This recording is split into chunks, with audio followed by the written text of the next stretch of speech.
Mr. Silent Channel. Tagalog Novels. My Master. Kabanata 2346-2350 Ang Munting Oso. Ang mundo ni Xiao Honghuang ay tila hindi gaanong naiiba sa labas ng mundo, ngunit alam ni Yang Yiyan na ito ay ibang-iba. Sa kanyang mga mata, ang matatayog na sinaunang puno sa mundong ito ay nasa antas ng ninuno, at maging ang mga halaman dito ay espiritual.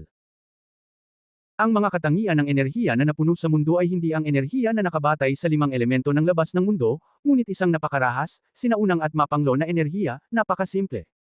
Nahulaan niya na dapat iyon ang kapangyarihan ni Honghuang. Anyway, ang environment dito ay parang fairy tale fantasy environment, ancient everywhere. Maging ang lupa sa lupa ay nagbigay sa kanya ng mabigat na kahulugan ng sinaunang kasaysayan. Ang lugar kung saan siya at ang loach ay lumitaw ay sa isang lambak.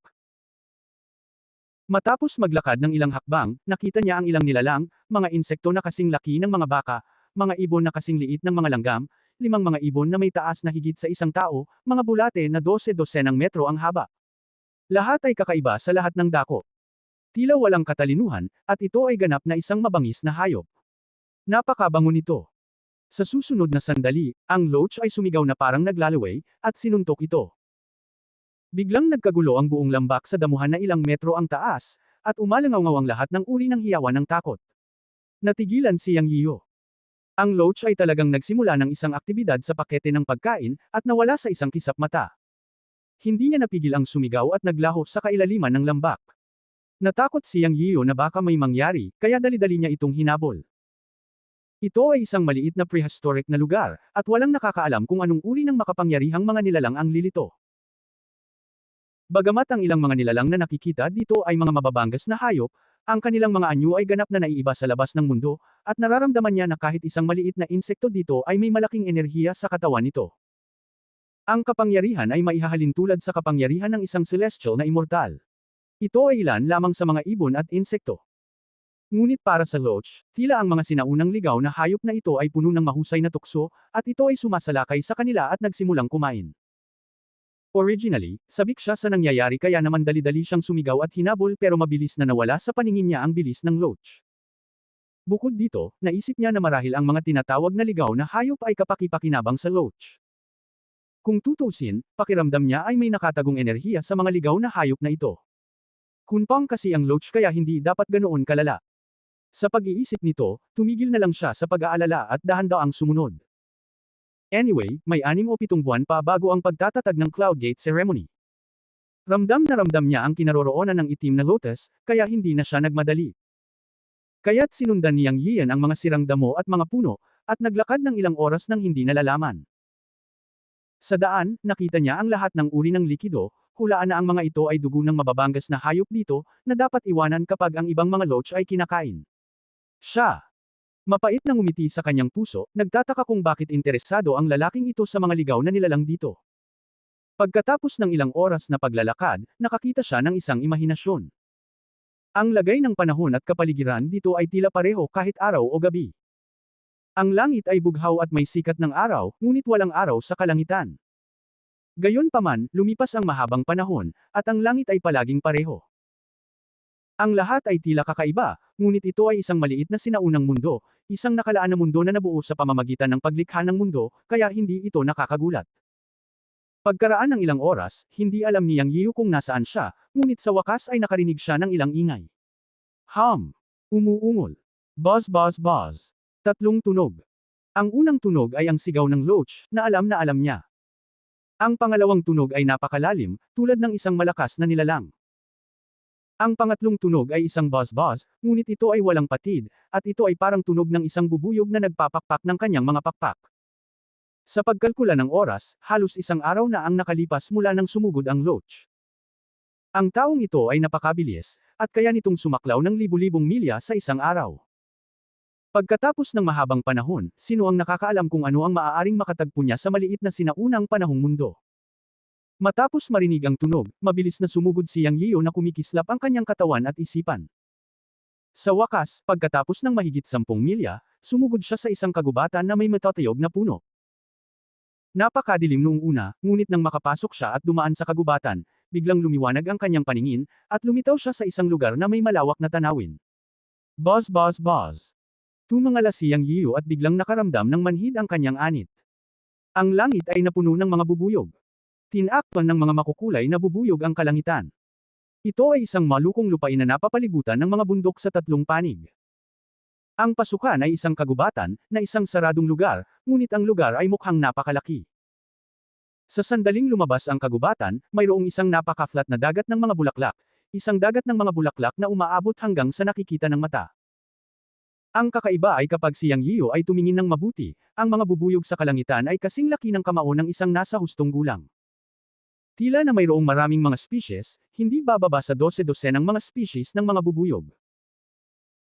Ngunit sa sandaling ito, nagtipon-tipon sila sa mga grupo, na umaaligid sa hangin tulad ng isang napakalaking masa, isang malaking itim na masa, at ang mga kagat ng bitail ay ilang pulgada ang haba, na nagpamanhid sa buhok niyang Yiyo.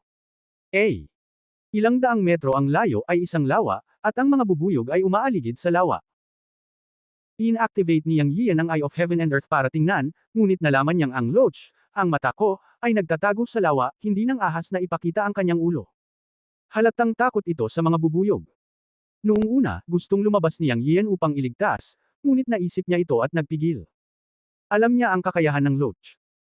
Hindi banggitin ang iba pang mga bagay, ang kaliskis lamang nito ay hindi isang bagay na maaaring iling ng mga ordinaryong nilalang. Ngunit ngayon ang loach mismo ay nakatago sa lawa. Ito ay naiisip na ang mga bubuyog na ito ay maaaring magdulot ng pinsala sa loach. Kung lalabas siya, nanginginig siyang Yiyan sa naisip. Anyway, mukhang maayos naman ang loach sa ngayon, kaya hintayin natin na makaalis ang mga bubuyog na ito. Ang loach ay nagtatago sa lawa, at ang mga bubuyog ay walang magawa. Tama na. Makalipas ang halos isang oras, umalis ang mga bubuyog na may ugong. Tila lumipad ito patungo sa malayong bundok at naglaho. Pagkatapos ay lumabas siyang Yiyan at pumunta sa lawa. Sa pagtingin sa loach sa lawa, tumawa siya at pinagalitan, lumabas ka, ikaw na kumakain, lumipad ang mga bubuyog. Gudungdong. Ang lawa ay bumulaga, at sa susunod na sandali ang loach ay nagbagong anyo sa isang katawan na higit sa kalahating metro ang haba at tumalon palabas ng tubig. Guro, anong ginawa mo? Hinabol ka ng grupo ng mga bubuyog at nagtago sa lawa. Hindi ka ba nahihiya, Kunpang? Nagmura siyang Yiyo.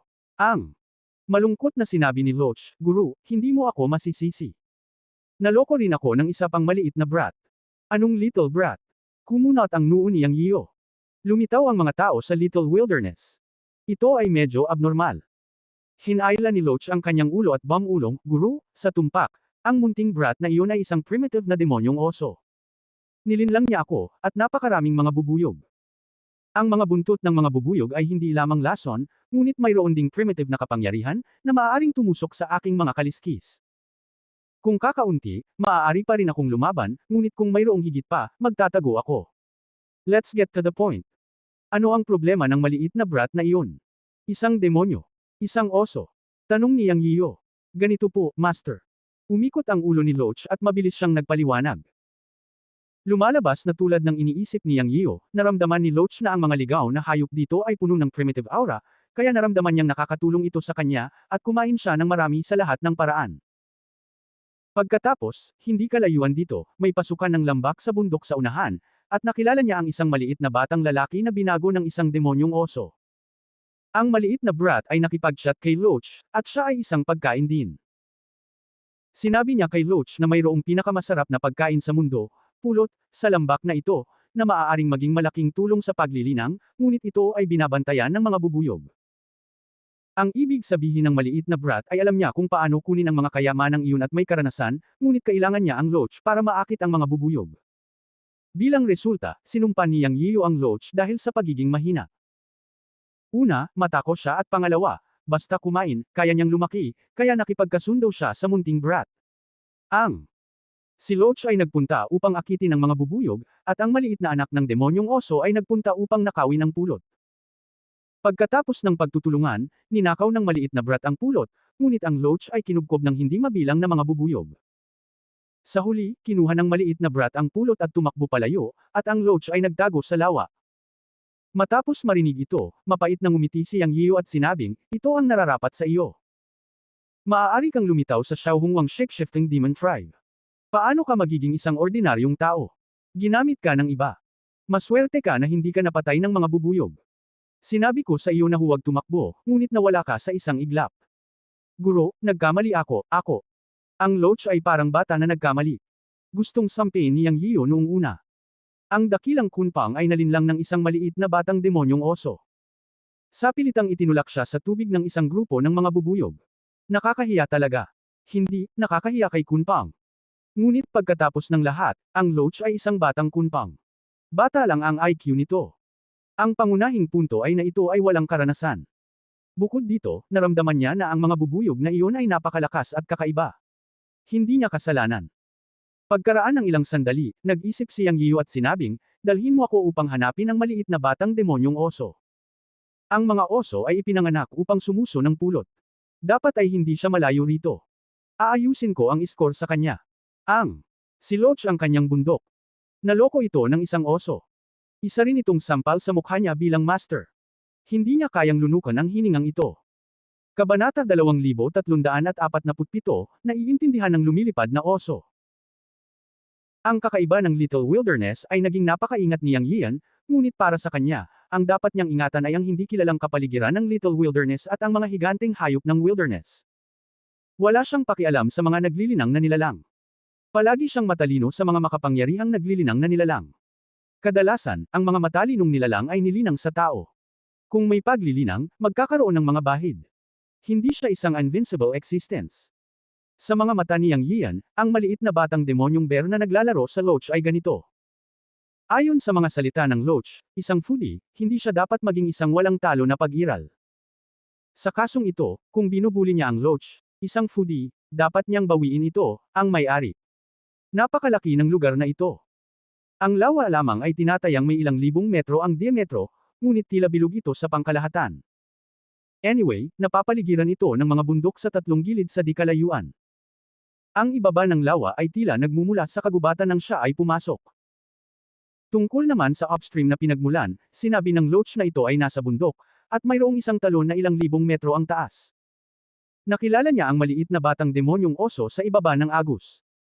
Sa likod ng upstream waterfall, mayroong waterfall cave. Pagkapasok, ibang mundo na. Ngunit hindi siya pumasok ng malalim. Ang batang demonyong oso ang pumasok para nakawin ng pulot. Ngayon ay dinala niya si Yang Yian sa ibabang bahagi ng lawa upang hanapin ang batang demonyong oso.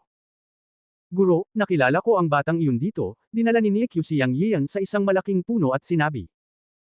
Bata ka rin, inilibot ni Yang Yian ang kanyang mga mata at bamulong, ngunit ang kanyang mga mata ay tumitingin sa paligid. Ayon sa kanyang haka-haka, ang demonyong oso ay dapat na nasa lugar na ito, at dapat niyang mahanap ito kung titingnan niyang mabuti. Pinaandar niya ang Eye of Heaven and Earth sa lugar at nagsimulang maghanap. Pagkatapos ilang minuto, ang kanyang Eye of Heaven and Earth ay naharang ng isang napakatanda at matayog na puno. Hindi niya makita ng malinaw ang mukha ng puno. Tila may puwersa ang 5 elemento na tumatakip sa puno. Huminto si Yang Yian at nagsabi, sumama ka sa akin, hahanapin ko ito. Naisip nila ni Niekyo ang matayog na puno at umalis. Tinatawag itong higanteng puno dahil ito ay napakalaki. Makikita mo ang pangkalahatang outline sa blur. Ang puno ay tila sumasakop ng daan-daang metro. Hindi ko alam kung gaano kalaki ang diameter. Kung ang lugar na ito ay kung saan lumilitaw ang mga demonyong oso, kung gayon ang lugar na malapit sa higanteng punong ito ay malamang na ang pugad ng demonyong oso. Nang pumasok sina Yang Yian at Niekyo sa puno, sa wakas ay nakita nila ang orihinal na hitsura nito. Ang malabo na puno ay nakita ng mata ng langit at lupa, ngunit ngayong malapit na sila, kitang-kita na nila ito sa kanilang mga mata. Isa nga itong higanteng puno, na may malalagang mga sanga at dahon na umaabot sa langit.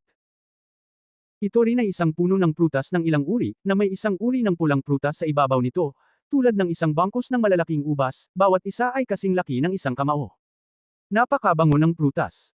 Sinakop nito ang isang lugar na daan-daang metro sa radius, tulad ng isang higanteng payong. Ang laking puno.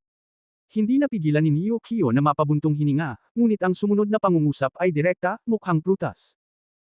Nalantad ang ugali ng nagsasalita ng pagkain, at sumugod na siya sa mga tuktok ng puno na may paglangoy. Huwalala. Pagkaraan ng ilang sandali, bumaba si Niekyo na may dalang isang bangkos ng mapang-akit na pulang prutas sa kanyang bibig.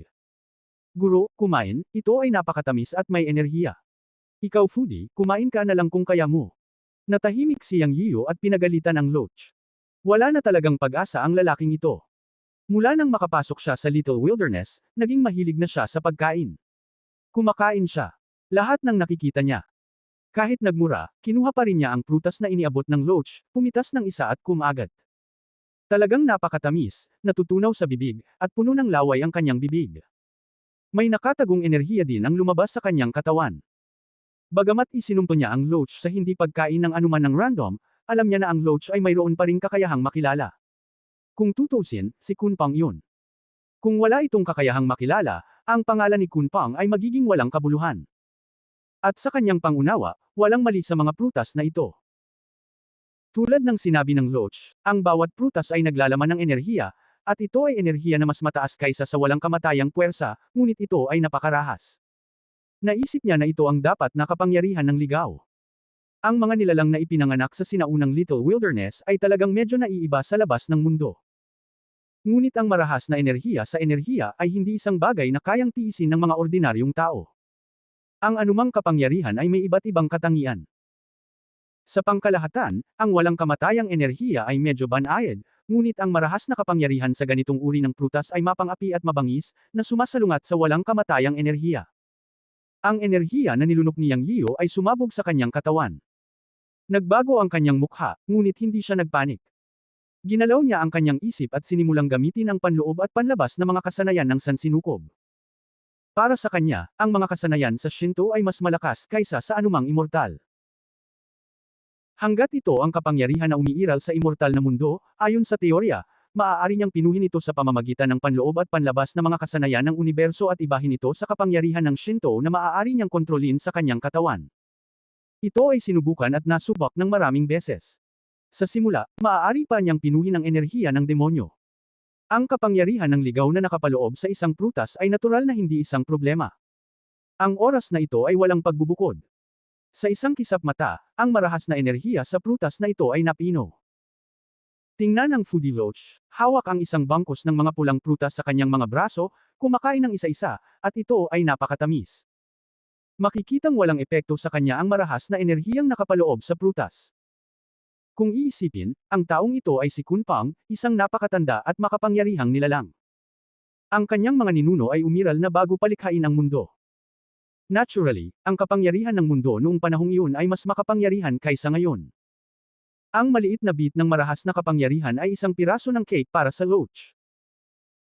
Nang ang lalaki at ang hayop ay ninanamnam ang sarap ng prutas, isang galit na boses ang nagmula sa puno ng sumunod na sandali, "Kayong dalawang magnanakaw, ninakaw ninyo ang aking prutas ng duwende, mayroon ba kayong kahihiyan?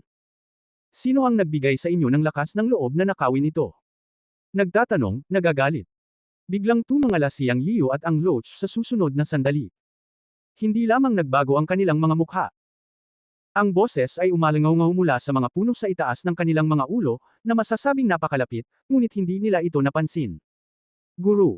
Bulong ni Yang Yiyo sa kanyang puso. Pagkatapos ay tumingin siya sa mga tuktok ng puno at malabong nakita ang isang dampi ng pulang-pula na lumilitaw sa mga tuktok ng puno 12-12 metro ang layo. Walang alinlangan na tila ito ay isang uri ng nilalang sa tuktok ng mga puno. Siya ay naglakas loob na mag-isip ng gayon sa kanyang puso, ngunit ang Loach sa tabi niya ay sumigaw, at ang kanyang buong katawan ay puno ng enerhiya at nagmura, "Munting brat, nagsinungaling ka sa akin, bumaba ka." Pagkatapos ay sinabi niya kay Yang Yiyo, "Ang Panginoon ay siya, ang maliit na batang iyon, at ang demonyong bermabangis na oso ang nagsinungaling sa akin." Pinaikit ni Yang Yiyo ang kanyang mga mata at tumahimik, handang umatake anumang oras. Halatang hindi mabuting tao ang demonyong bear brat sa bibig ng Loach. Sa ganoong kalayuan, wala siyang nakitang hininga. Siya rin. Alam nila na natagpuan nila ang tamang lugar. Ang demonyong oso ay talagang lumitaw dito, o ang malaking matayog na punong ito ay ang pugad ng demonyong oso. Medyo natuwa si Yang Yiyo na tinawag siyang magnanakaw pagkatapos kumain ng ilan sa kanyang mga prutas. Parang boses bata talaga ang boses na nagmumula sa puno. Ngunit alam din niya na ang mga nilalang na maaaring lumitaw sa maliit na prehistoric na mundo, lalo na kung anong uri ng mga bata. Ang lahat ng mga nilalang na nagsasanay ay hindi dapat husgahan sa hitsura. Swish swish swish. May tunog sa mga tuktok ng puno, ngunit ito ay isang malalim na pula na lumilipad palabas mula sa mga tuktok ng puno. Ngayon ay malinaw na nakita ito ni Yang Yiyo. Isang panda na may pulang buhok, maitim at masiglang mga mata, at isang pares ng pakpak sa likod nito, isa nga itong oso, mabilog at tapat, na bumababa mula sa puno.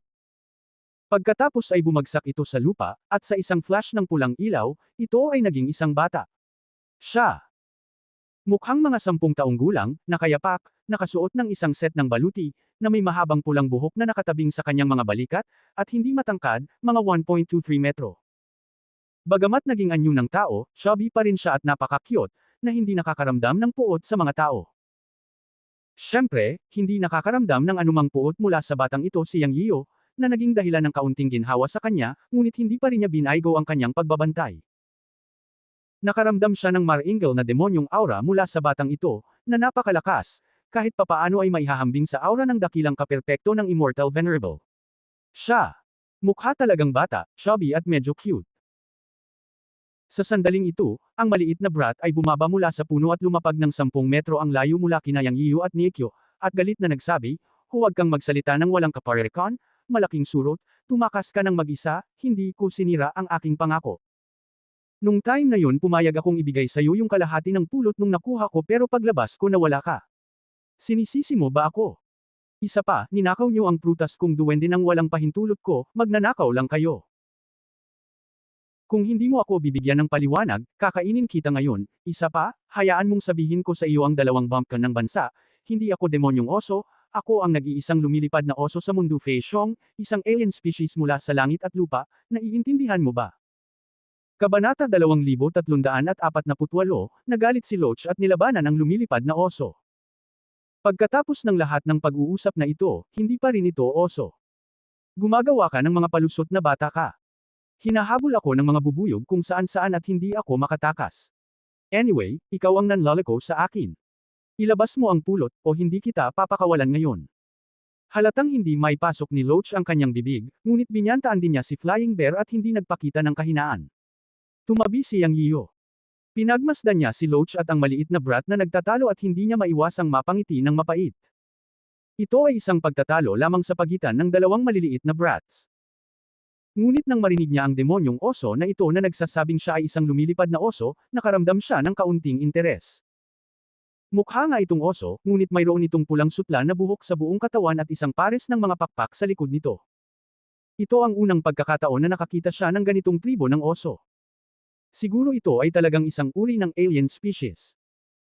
Ito ay naging isang maliit na brat, at mukhang cute, ngunit nararamdaman ni Yang Yiyo na ang maliit na batang ito ay may malakas na enerhiya sa kanyang katawan, at tiyak na hindi siya magiging isang mabuting tao. Loach, pumunta ka at ibaba mo siya. Wala kang laban sa kanya sa isang away. Hinawakan ni Yang Yiyo ang kanyang mga kamay sa kanyang mga braso at nag-utos kay Loach. Gusto niyang makita kung ano ang magagawa ng maliit na lumilipad na oso na ito. Anyway, ito. Magiging malaking basura kung hindi gagamitin ang tubig ng buhay. Ang maliit na lumilipad na oso ay nakuha at ibinalik upang punan ang puwang sa looban ng fairy beast ng maliit na nakatatandang kapatid na babae. Ang pagpayag kay Loach na kumilos ay isang pagsubok at pagsubok para kay Loach. Kung si Loach, isang mahusay na kunpang, ay hindi makayanan ng isang maliit na lumilipad na oso, kailangang isaalang-alang ni Yang Yiyo kung lutuin ang Loach sa isang palayok. Sa huling labanan ng Yaochi, maaaring mapatawad si Loach sa paglunok ng itim na pagong na walang lakas ng pantunaw, ngunit ngayon. Si Loach mismo ang nagsabi na ang itim na pagong ay natutunaw lang, at naon niya ang foodie mode nang pumasok sa maliit na prehistoric world. Hindi ko alam kung ilang ligaw na hayop ang kinain niya para mapunan ang lakas niya. Hindi naman dapat nakakahiya na sabihin niya yun, diba? At saka, bagamat si Loach ay kunpang, hindi likas ang kapangyarihang panlaban ni kunpang, diba? Ang mga malalakas ay nangangailangan ng pagsasanay, tama ba? Magsimula tayo sa oso na ito. Anyway, hindi pa umabot sa level of enlightenment ang oso na ito, na mararamdaman niya. Ang aura ng Great Perfection of the Immortal Venerable ay tila malakas, ngunit ang Loach ay hindi dapat vegetarian. Bukod dito, ang kanyang Panginoon ay sumulong din ng isang hakbang kamakailan, at ang kanyang paglilinang ay umabot na sa rurok ng dakilang kasakdalan ng Immortal Emperor, at siya ay isang hakbang ang layo mula sa kaharian ng Immortal Venerable. Sa labanan ng Yaochi, nagawa pa rin niyang labanan ang Lotus Fairy Mother ng unang antas ng kaliwanagan sa paglilinang sa gitnang yugto ng Immortal Emperor. Kahit na siya ay pinigilan ng Lotus Fairy Mother sa buong proseso, ito ay napakatrahedya, ngunit nanalo pa rin siya ng ilang mga galaw. Ngayon na ang kanyang paglilinang ay umabot na sa rurok ng Immortal Emperor, Naniniwala ako na hindi magiging problema para sa kanya na madaig ang maliit na demonyong oso na ito ng tulong ng Loach. Hanggat hindi siya isang malakas na tao sa antas ng kaliwanagan, siya at ang Loach ay palaging makakalaban. Sinadya din na sanayin ang pagiging epektibo ng labanan ng Loach. Palagi siyang naniniwala na ang pagiging epektibo ng malakas na labanan ay sinanay sa pakikipaglaban. Kung hindi siya nagsasanay, kahit na siya ang natatanging kunpang sa mundo, siya ay isang basura. Naiintindihan ko. Ang pagmamataas at pagmamalaki sa mga buto ng Loach ay talagang likas. Ang anumang kakaibang hayop ay hindi nagkakahalaga ng pagbanggit sa puso nito. Sa pagkakataong ito, walang pagdadalawang isip na tumugon sa utos ni Yang Yio. Gustong bugbugin ni Loach ang demonyong oso na ito na nagkanulo sa kanya sa lupa, at ipaalam sa kanya kung ano ang ibig sabihin ng maging hari. Ang moldito na oso na ito ay talagang tinawag itong isang malaking insekto. Bulag ba? Hindi mo ba ako kilala bilang kunpang? Oh, ano ang problema? Gusto mo pa bang makipag-away sa akin? Isa akong lumilipad na oso, isang kakaibang hayop sa mundo, at isa kang malaking insekto. At ikaw? Hoy, tao ka talaga. Natapos magsalita si Fiction, at sa wakas ay nahulog ang kanyang mga mata kay Yang Yio. Sa simula, hindi niya tinuring na ulam si Yang Yio, dahil hindi malakas ang kanyang aura. Ngayon ay nakita niya na si Yang Yio ay talagang tao. Anong masama sa pagiging tao? Pinaikit ni Yang Yio ang kanyang mga mata. Hehe, lahat ng tao ay tuso at walang hiya, wala ni isa sa kanila ang magaling. Mukha kang masamang tao, katulad ng babaeng iyon dyan. Nagkataon na hindi pa ako nakakain ng laman ng tao, kaya ngayon ay matitikman kita. Si Fei Xiong ay naging isang maliit na brat, nakatingin kay Yang Yio na nagniningning ang mga mata, at hindi napigilan ang dila. Ang eksenang ito ay talagang nakakatawa at galit sa mga mata ni Yang Yio. With a playful tone, okay, you can try it. Kung masarap ako o hindi depende kung may kakayahan kang kainin ako. Humph, sa paningin ko, pareho kayong higad, naiinis ang batang brat. Loach, narinig mo naman di ba? Hindi ko kailangang sabihin sa iyo kung ano ang gagawin. Isa ka talagang bug sa paningin niya. Haha, bakit hindi mo siya turuan ng leksyon? Huwag kang tumayo dyan, nakangiting sabi ni Yang Yio sa Loach. Guro, huwag kang mag-alala, tiyak na ipapahiga ko ang maliit na oso na ito at tatawagan akong tito. Nagalit din ang Loach paanong hindi siya magagalit kung tinawag na malaking surot ang marangal na si Kunpang. Gayunpaman. Hindi kasalanan ni Fiction dahil si Kunpang ay wala nang mabilang na taon. Sinong mag-aakalang may Kunpang na lilito muli sa panahong ito? Normal na hindi ito nakikilala ni Xiao Fiction. Patuloy na magpanggap, Lolo Fiction, babantayan kita, isang uod at isang tao, anong mga pakulo ang maaari mong laruin? Hinamak lang ito ni Xiao Fiction. Okay, ipapakita ko sa iyo na ikaw, isang oso, ay hindi kahit isang uod sa aking paningin, sa wakas ay sumabog ang mudfish. Pagkatapos sabihin iyon, umungol siya sa batang si Fiction, Pagkatapos ay bumukas ang katawan niya sa hangin sa makulay na liwanag, at sabay na bumukas ang apat na pares ng pakpak sa likuran niya. Ang mga inscription sa bawat sukat sa kanyang katawan ay umaagos sa kanyang katawan. Sa isang iglap, ang Loach ay naging higit sa 30 metro ang haba. Pinagmasdan ni Yang Yio ang katawan ng Loach ng ilang beses na lumaki, at bamulong siya sa isang itim na linya. Gago, may mga matataas na sinaunang puno dito, paano ka mag-transform sa ganoong kalaking katawan? Isa kang buhay na nilalang, bakit hindi ka mag-transform sa 1,000 metro? Ah, Master, mali ako, narinig ng Loach ang sumpa ni Yang Yio. At sa sumunod na sandali, ang buong katawan ay nagniningning ng makulay na halos, at ito ay lumiit sa 6 na metrong katawan sa isang iglap. Ngunit ang apat na pares ng mga pakpak at ang mga inscription sa buong katawan ay kumikislap pa rin, at ang unicorn sa ulo ay mas nakasisilaw at nakasisilaw. Ang isang malawak at mabigat na hininga ay kabilang sa natatanging hininga ng Kunpang, na tumagos sa nakapaligid na mundo. Sa totoo lang, si Yang Yio ay nakaramdam ng gulat at medyo mabigat sa ilalim ng presyon ng Loach. Matapos patakbuhin ang panloob at panlabas na kakayahan ni Chenkon, medyo gamaan ang pakiramdam niya. Tumalon siya at lumipad sa mga tuktok ng puno, naghihintay na panoorin ang palabas. Nang ipakita ng Loach ang kilos ni Kunpang, sa wakas ay binago ng maliit na batang si Fiction ang kanyang ekspresyon mula sa paghamak sa pagiging solemnidad. Medyo nagulat siya, tinitigan ng Loach na may 10 metro ang layo, nilunok ang laway at sinabing, ikaw, hindi ka mukhang malaking insekto, ikaw, anong lahi ka? Sa pangunawa ni Fiction, naramdaman niyang napakabigat ng panggigipit mula sa Loach, na sa totoo lang ay medyo natakot siya mula sa kaibuturan ng kanyang puso, at nagkaroon siya ng pagnanasang samamba. Tinitigan niya ang Loach at hindi maiwasang magtanong. Ipapaalam ko sa iyo kung anong lahi ako mamaya, Ang Loach ay biglang umungol at direktang sumugod sa maliit na batang si Fiction. Umuungol. Marahil ay naramdaman ng kakaiba ng Loach, ang maliit na bata ay hindi nag-atubili na mag-transform sa kanyang orihinal na anyo na may dagandong, at naging isang lumilipad na oso na kasing laki ng guya, na may pulang buhok sa buong katawan at mga pakpak sa kanyang likod, ngunit sumugod din siya patungo sa Loach. Sa isang kisap mata, sa mga mata ni Yang Yian, isang oso at isang kunpang ang nag-away. Bagaman ang lumilipad na oso ay mukhang matambok, ang mga pulang pakpak sa likod nito ay talagang nagdulot ng pagbabago-bago sa espasyo. Ang bilis nito ay hindi mabagal, at ito ay kasing flexible ng isang duwende. Sinugod nito ang Loach gamit ang isang kuko at diretsyong sinampal. Ang Loach ay hindi rin vegetarian. Sumabog ang mga inscription sa buong katawan nito. Kitang-kita ni Yang Yian na damaloy sila sa sungay sa ulo nito. Biglang lumabas sa sungay ang isang makulay na liwanag na haligi na kasing kapal ng hinlalaki at direktang tumama sa kuko ng lumilipad na oso na parang kidlat. Boom, yung dalawa. Nataman at nabangga. Sa susunod na sandali, ang Loach ay nayanig sa buong katawan, at ang lumilipad na oso ay hindi rin maganda ang pakiramdam. Gamit ang isang jiling, naghiwalay ang dalawa at sumugod sa langit. Umuungol. Napakalaki mong insekto, kakainin kita. Ang lumilipad na oso ay sumugod sa langit at sinumpa ang Loach, ngunit sa galit, ang kanyang buong katawan ay pulang-pula, at ang kanyang katawan ay talagang lumaki. Sa isang iglap, siya ay naging isang malaking lumilipad na oso na may 100 metro. Sa pagkislap ng mga pakpak sa likod niya, nagugulo ang buong mundo. Mula sa pananaw ng momentum, mukhang napakalakas nito. Nako, gusto mong ikumpara ang laki sa akin.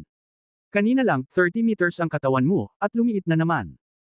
Iyan ay dahil hindi mo magagamit ito sa ilalim ng lupa. Well, sige. Hayaan mo, isang maliit na bata, tingnan kung ano ang sukat. Ang Loach. Natuwa siya nang makita niyang 100 metro ang laki ng pagkakatawang tao ng lumilipad na oso. Sa laki ng pagkakatawang tao, sino sa mundo ang kinatatakutan ni Kunpang? Kabanata 2349, panatilihin ang oso sa iyong bibig. Bumaba ang tingin ng Loach sa lumilipad na oso. Nang matapos siyang magsalita ay nagniningning ang buong katawan niya sa makulay na liwanag. Sa isang iglap, tumangkad ang kanyang katawan sa hangin. Sa isang kisap mata, ang Loach ay naging isang malaking halimaw na may katawan na higit sa 10,000 metro, na lumulutang sa kalangitan. Nakatingin sa baba sa lumilipad na oso. Ikaw, kahit na ang lumilipad na oso ay may mukha ng oso, ito ay napakatao. Nakadilat ang pares ng malalaking itim na mata nito, at nakabuka ang bibig nito. Tumingin ito sa Loach na nakaharang sa langit, ngunit hindi ito nakaimik. Boom! Sa sandaling ito, kumikislap ang malalaking pakpak ng Loach, at direktang sinampal nito ang medyo nalilitong lumilipad na oso. Pagkatapos ng lahat, ang lumilipad na oso ay isa ring malaking katawan na 100 metro, ngunit sa sandaling ito ay sinampal ng Loach at direktang nawala sa paningin. Para itong butil ng alikabok na tinatangay ng mga pakpak ng isang higanteng agila. Natigilan din si Yang Yiu sa tuktok ng puno sa ibaba. Akala niya ay lalakas ang Loach pagkatapos niyang matuno ang itim na pagong, ngunit hindi niya inaasahan na ganoon kalakas ito. Ang aura ni Fiction ay hindi bababa sa great perfection ng Immortal Venerable. Paano siya natangay at mawala? Siyempre, tila nabigla rin si Fiction sa malaking katawan ng Loach at walang panlaban, ngunit kahit na ano, sa wakas ay naging malakas ang Loach, na nararapat na ipagdiwang. At tila napakaswerte ng Loach sa paglalakbay na ito sa sinaunang mundo. Tinatayang marami itong benepisyo pagkatapos kumain ng marami noon. Kung hindi, gaano man kawalang ingat si Fiction, imposibleng lumipad palayo ang Loach. Ngunit alam niya na ang mga bagay ay maaaring hindi magiging maayos. Pagkatapos ng lahat, si Fiction, ang maliit na brat na iyon, ay isang prehistoric alien species na maihahambing sa Great Immortal Venerable. Umuungol. Oo naman. Nang naisip lamang ito ni Yang Yiu sa kanyang puso, isang dagandong ang umalangaw sa kalangitan. Tumangala siya at nakitang si Fiction ay sumusugod sa kanya na parang nagninangas na apoy, dumiretso sa Loach. Sa oras na ito, ang Loach ay tila may malaking kumpiyansa at naka-on ang invincible mode. Nagpakawala rin ito ng mahabang dagandong, nag-flash ng mga pakpak, at umahan upang labanan ang lumilipad na oso. Umuungol. Sa isang kisap mata, nang ang lumilipad na oso ay nasa loob ng ilang daang metro mula sa lodge, bigla itong umungal. Nakita ni Yang Yiyo na sa mahabang dagandong ng lumilipad na oso, talagang may mga bilog ng pulang halos na direktang umatake sa lodge. Ang lodge ay hindi rin natakot. Sa mahabang dagandong, damaloy at kumikislap ang mga inscription sa katawan nito, at muling nagtipon patungo sa sungay sa ulo nito. Sa pagkakataong ito, nalaman ni Yang Yiyo na ang sungay sa ulo ng lodge ay iba sa dati. Lalong lumakas ang makulay na halo. Ito ay tulad ng isang malaking araw sa itaas ng langit. Nakakasilaw na hindi niya maimulat ang kanyang mga mata. Gaano ito kalaki? Napakalaki nito kaya tinansya ni Yang Yiyo na daan-daang metro ang diametro nito. Halatang inipon ng sungay ng lodge ang lahat ng enerhiya sa katawan nito. Sa mga tuntunin ng momentum, ang enerhiya ng inscription na natipon sa sungay ng lodge ay bumuo ng isang malaking globo, at ang pressure na ipinalabas nito ay nagparamdam sa kanya ng kakaiba. Nakaramdam siya ng kaunting palpitasyon, at nagtipon ang hangin at mga ulap sa langit, na para bang guguho ang langit at mahati ang lupa. Ito ay isang nakakatakot na eksena. Sa pagtingin sa mga magagaan na bilog na lumabas sa bibig ni Fiksyong ng sunod-sunod, inalog din nila ang espasyo, na naging sanhi ng bahagyang pagbaluktot ng espasyo. Boom! Sa wakas ay sumiklab ang pag-atake ng dalawa. Hindi malinaw na makita ni Yang Yiyan ang kanyang mga mata, at pinaandar niya ang Eye of Heaven and Earth para tumingin, ngunit nakita niya na ang malaking makulay na globo na natipon sa sungay ng lodge ay sa wakas ay pumutok, naging isang makapal na 100 meter diameter, tulad ng isang laser cannon, at humirit patungo kay Fiksyong. Ang pambihira din ang pulang-pula na bilog na liwanag na lumabas mula sa bibig ni Fiksyong. Pareho silang nagpakita ng kanilang likas na mahiwagang kapangyarihan. Depende kung sino ang mas malakas. Sa orihinal, tumingin si Yang Yiyan at naisip na ang lodge ay dapat magkaroon ng napakalaking kalamangan, ngunit nang ang pag-atake ng lodge at ang light circle na pag-atake ni Fiksyong ay nagbanggaan sa isa't isa, napabuntong hininga siya sa kanyang puso. Sayang! Nakita ko na ang malaking bowl ang liwanag na ibinubugan ng lodge ay talagang natatakpan ng liwanag na bilog ng lumilipad na oso. Pagkatapos nito, ang liwanag na bilog ng lumilipad na oso ay parang isang lubod na sinusubukang putulin ang makulay na liwanag na bola ng lodge. Sa wakas, sa isang dumadagandong na dagandong, ang makulay na liwanag na bola ng lodge ay agad na sumabog. Sa unang tingin, ito ay nasakal ng liwanag na bilog ng lumilipad na oso. Ang buong kalangitan ay magulo at makukulay na ulap na tumakip sa kalangitan at ang araw ay nabuo sa isang iglap, ngunit ang lumilipad na pulang ilaw na bilog ay agad ding naglaho. Tila ang lumilipad na oso ang nanguna sa pag-ataking ito. Kaya napabuntong hininga si Yang Yiyan sa kanyang puso. Gayunpaman, pagkatapos ay isang mahabang dagandong ang tumunog, na ikinagulat niya. Ay ang mahabang dagandong ng lodge. Puno ito ng malakas na kumpiyansa at presyon, at ang mahabang dagandong ng panggigipit ni Kunpang ay hindi malalabag. Mabilis niyang nilingon, at sa sumunod na sandali, habang nanlalaki ang mga mata, hindi niya maiwasang matuwa sa kanyang puso. Lumalabas na hindi ito ang tunay na killer move. Ang tunay na killer move ay naghihintay dito. Bulong ni Yang Yiyu sa kanyang sarili, na may ngiti sa kanyang mukha. Nakita niya ang lodge na umuungol sa langit sa sandaling ito, at lumitaw ang pamilyar na eksenang nakita niya sa taong iyon. Ito ang eksena kung saan ang lodge, pagkatapos na lumabas sa itlog, ay nilamon ng golden armored black turtle sa isang lagok na may kapangyarihan ng langit at lupa. Ang lodge ay talagang naghahanda na lunukan si Fiksyong sa isang lagok. Nang ipanganak ang lodge, nagkaroon ng kakaibang kababalaghan ng langit at lupa at isang puwersang dumadagandong. Nilunok nito ang itim na pagong na may kapangyarihan ng langit at lupa. Bagamat wala itong dumadagandong na puwersa ng langit at lupa na maaasahan ngayon, mayroon itong sariling talento upang tumulong. Ang talentong ito ay natural na ang higanteng makulay na globo na sumabog ngayon lang. Bagamat tila sinakaw ito ng pulang-pula na bilog na liwanag ni Fiksyong, ang makulay na liwanag pagkatapos ng pagsabog ay kumalat at naanod sa paligid ng Fiksyong, na bumubuo ng puwersa sa paligid. Ang pangunahing punto ay nakita ni Yang Yiyu ang mga gintong inscription na dumadaloy sa makulay na ulap. Ang tanawin ng gayong mga inscription ay eksaktong mga inscription sa bawat sukat ng katawan ng lodge. Si Fiksyong ay ganap na napapalibutan dito, at tila nabuo ang isang uri ng napakalakas na ipinagbabawal na larangan. Sa sumunod na sandali, nagpumiglas si Fiksyong at umungal sa gulat, ngunit hindi niya maalis ang ulap at ambon na nabuo ng mga makukulay na inscription. Lumangoy ang higanteng katawan ng lodge sa harap ni Fiksyong, ibinuka ang malaking bibig nito na halos kasing laki ng black hole, at nilamon si Fiksyong. Paanong hindi matatakot at mabigla si Fiksyong sa sandaling ito? Umuungol. Nang makitang malapit na siyang lamunin ng loach, si Fei Xiong ay umungal ng may takot sa mga mata. Nag-react si Yang Yian matapos itong makita, at agad na natuwa sa kanyang puso. Ayaw niyang maging merienda si Fei Xiong para sa loach. Ang lahat ng halos ay kumikislap, at siyang ay sumugod sa kalangitan, sumisigaw, iwanan ang oso sa ilalim ng bibig ng loach.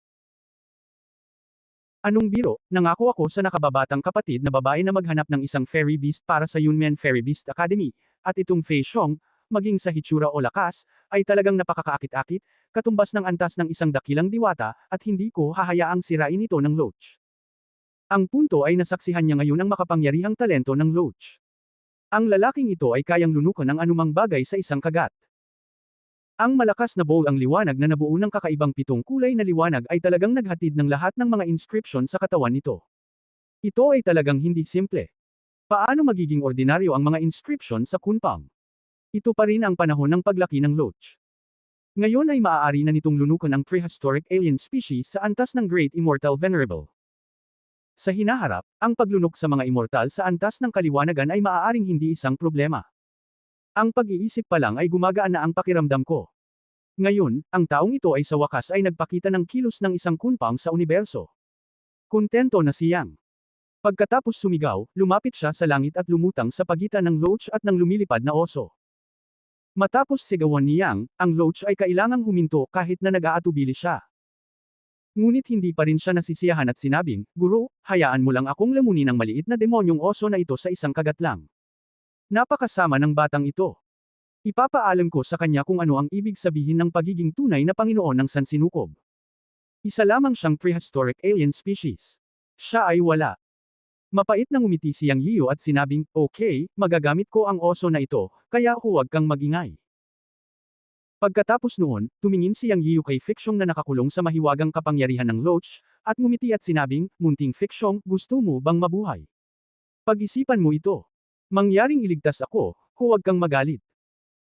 Sasabihin ni Fiksyong na ang loach ay isang surot, ngunit nang ang mga salita ay dumating sa kanyang mga labi, mabilis niyang binago ang kanyang mga salita at sinabing, "Huwag akong kainin ito, woo." Pero diretsyong napaluha siya. Ngayon lang siya natakot. Malinaw na naramdaman ni Fiksyong ang kapangyarihan ng malaking tao sa tapat, at talagang kaya niya itong lamunin sa isang kagat. "Okay, buksan mo ang iyong bibig kung gusto mong mabuhay." Ngumiti si Yang Yiu at isang patak ng tubig ng buhay ang lumitaw sa dulo ng kanyang daliri. Si Fei Xiong ay alerto pa rin. Nang makita niya ang isang patak ng emerald green na tubig na lumitaw sa dulo ng daliri ni Yang Yiu, tumigil siya sa pag-iyak at maingat na nagtanong, "Ano ang gusto mong gawin? Huwag kang magsalita ng walang kaparirikan. Ito ang pagkakataong ibinigay ko sa iyo. Kung patuloy kang nagsasalita ng walang kaparirikan, magbabago ang isip ko at kakainin siya ng loach." Walang kahihiyang banta ni Yang. "Hindi, bubuksan ko ang aking bibig." Natakot si Fei Xiong at mabilis na ibinuka ang kanyang bibig. Pinitik niyang ang kanyang daliri, at isang patak ng tubig ng buhay ang agad na pumasok sa malaking bibig ni Fei Xiong, at pagkatapos ay tumawa siya. Kabanata 2350 Pamilyar na amoy. Hindi kailanman binaygo ng tubig ng buhay si Yang Yiu. Matapos kumuha ng patak ng tubig ng buhay si Fiksyong, sumuko ang prehistoric alien na si Fiksyong. Kinailangan nitong sumuko.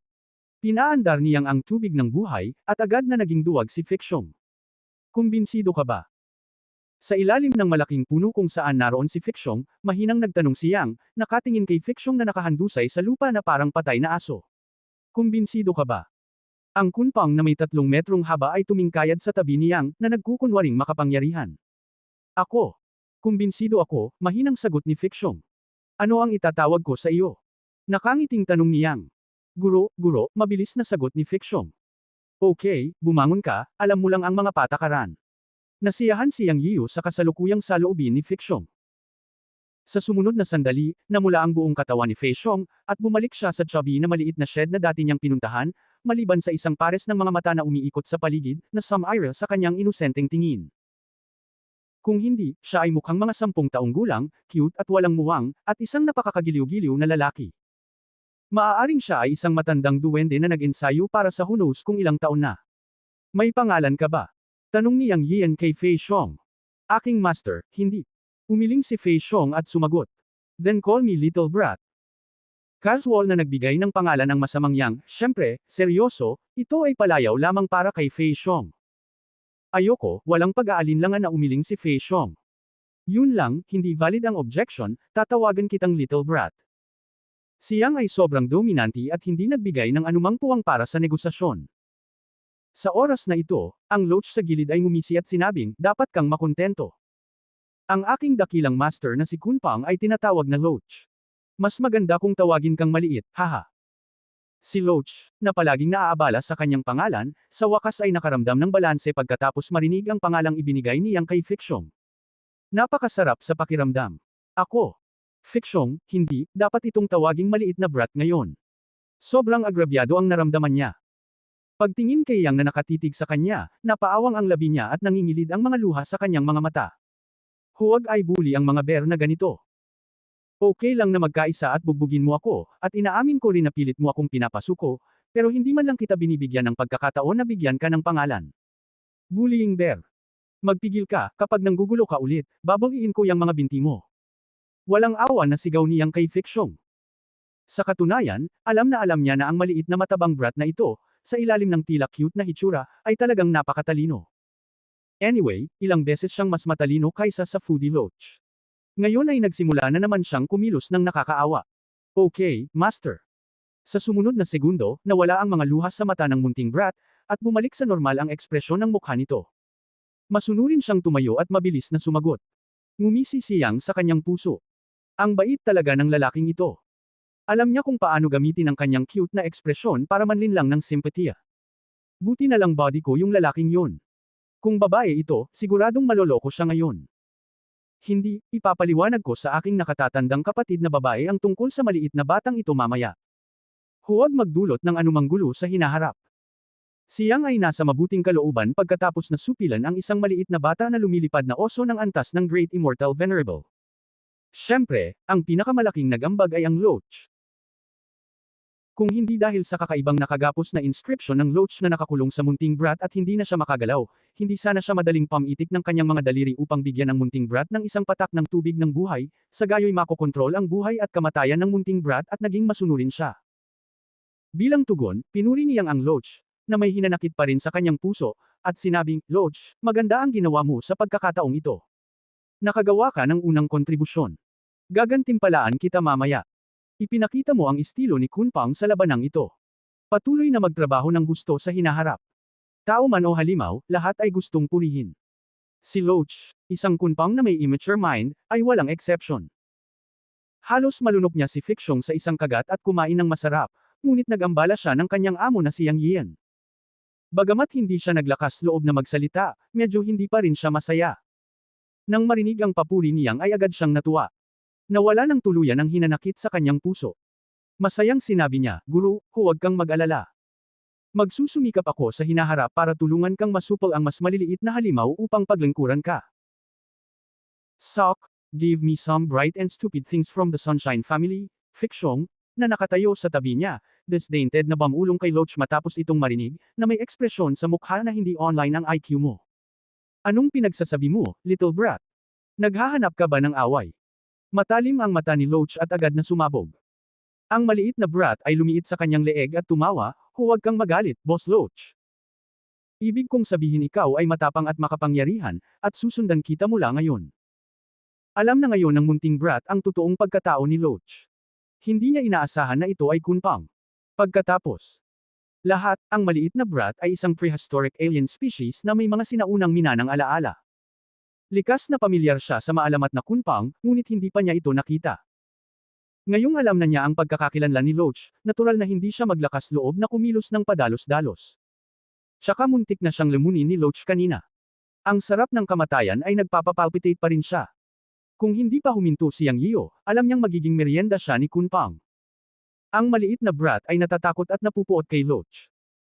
Ngayon na siya ay naging isang nakababatang kapatid sa ilalim ni Yang, ang maliit na brat ay naglakas loob pa rin na makipag-away kay Loach, ngunit hindi siya nang ahas na harapin ito ng direkta. Alam din niyang kakasubmit lang niya kay Yang, kaya natural na hindi may kukumpara ang status niya sa Loach. Kitang-kita niya ang sitwasyon, kaya ang mga salita ng maliit na brat ay isang disguise na pagkilala sa katayuan ng Loach bilang boss, na nagbibigay sa Loach ng sapat na vanity. Oo nga naman, nang lumabas ang mga salitang ito, natuwa agad si Loach. Magtrabaho ng husto sa hinaharap at tulungan ang master sa kanyang mga alalahanin. Kung mayroon kang anumang mga katanungan, tanungin mo lang ako.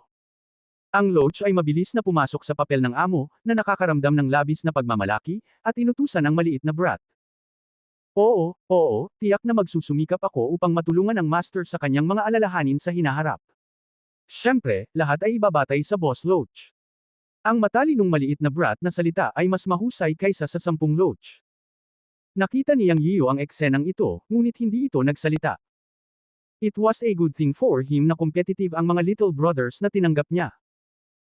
Hayaan mo sila, ngunit nagdalamhati siya para sa Loach sa kanyang puso, iniisip na kailangan niyang tumulong sa pagbilang ng pera pagkatapos na ibenta ng maliit na brat. Ang Loach ay labis na nasisiyahan sa inaasal ng munting brat, at kampante na nagsabi, "Well, little brat, ang iyong nakaraang panlilinlang ay maaaring maalis. Ngunit kahit papaano ay pinahirapan ako ng mga bubuyog na iyon. Bagamat hindi ito seryoso, nagambag din ako. Ngayon, hindi mo ba dapat ilabas ang pulot at ibigay sa akin? Hindi, ibahagi ito sa akin at sa master." Natawa si Yang Yiyo, at lihim na sinabi, mukhang hindi masyadong hanggal ang Loach na wala na siyang pag-asa. Marunong pa rin siyang humingi ng mga benepisyo. May hinaharap siya. Napaawang ang bibig ng maliit na brat nang marinig niya ang mga salita ng Loach, ngunit sa ilalim ng tingin ng Loach, mabilis niyang sinabi, Siyempre, Boss Loach at Master, sandali, kukunin ko na ito ngayon, Ang chubby little brat ay dumulas at nawala sa lugar na may isang flash ng pulang ilaw, ngunit nalaman niyang Yiyo na siya ay pumasok sa higanteng puno, at alam niya na ang bahay ng maliit na brat ay nasa loob ng higanteng puno. Sinabi niya sa higanteng puno, munting brat, ayusin mo ang iyong mga gamit.